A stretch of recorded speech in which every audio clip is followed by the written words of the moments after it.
YouTube, Twitch, Twitter, welcome. All right, so today we're going to be talking about Thunderbolt 3 on Windows. Works as well on an Apple, as we all know. You need a couple different pieces. My name is Jimmy. I go under DJ Infect if you want to hear me DJ live. I make house and techno music. I figured it all out from scratch, been through all the sales reps, seen all the vids, tried everything out. 10 times the amount of equipment you see here. I've gotten to a point now where I can recommend to you the right equipment to buy the first time around, what results to expect to get really good quality sound. And I also realized that to take my tractor, to 100 live tracks at the same time, when I do all sorts of effects with it in and out of my audio interface, I run 32 channels. I need more cores. I need a more powerful computer, and I need Thunderbolt 3.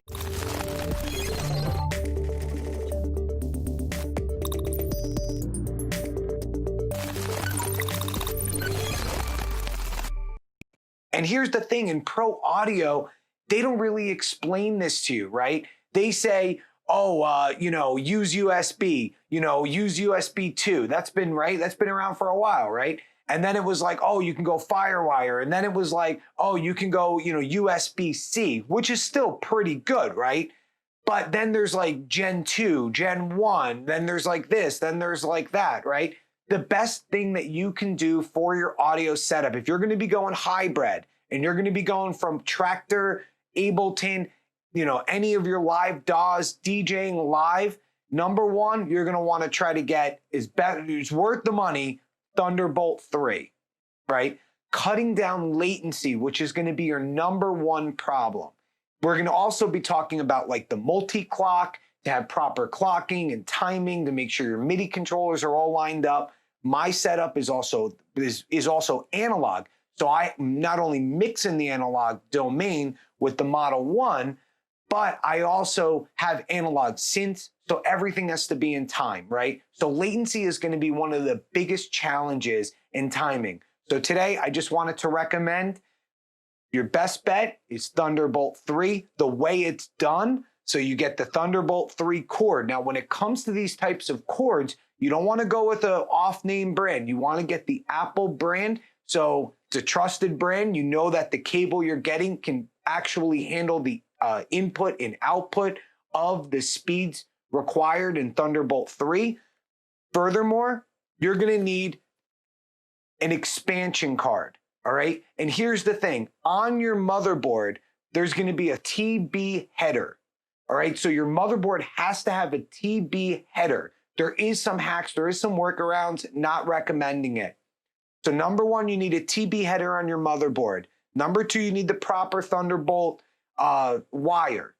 Me personally, I went with the Gigabyte right here, the Gigabyte Designare.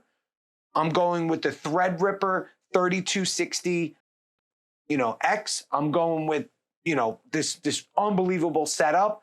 But here's the thing. I would say maybe 25% of motherboards out there can actually just buy one of these Asus cards or one of the Gigabyte Thunderbolt 3 cards, install it. I know it can be a little finicky, but it's worth it. Anyways, thanks for coming. If you have any questions, comments, leave it below. Subscribe, click. We're building the community. I'm happy to bring this information to you guys. It can work on Windows. It works on Apple. Your audio interface obviously needs to support Thunderbolt 3. We're going to be getting into all the gear, how it works together. Check out how I make it happen live. And, I just want to share my experience with you guys so you can focus on creativity. The sales reps have driven me absolutely insane. I've seen so many of those videos where it shows, oh, look, it does 100 things, this one piece of audio equipment. You get it. It doesn't. And it doesn't do any of it well, or it's too difficult. Let's just get right down to the, brass tacks. Let's make this happen. Let's enjoy ourselves. And anyways, good intro, good outro. I like to talk. Let's get on to the next vid. Thanks, guys. Thanks for coming. See you on the next one.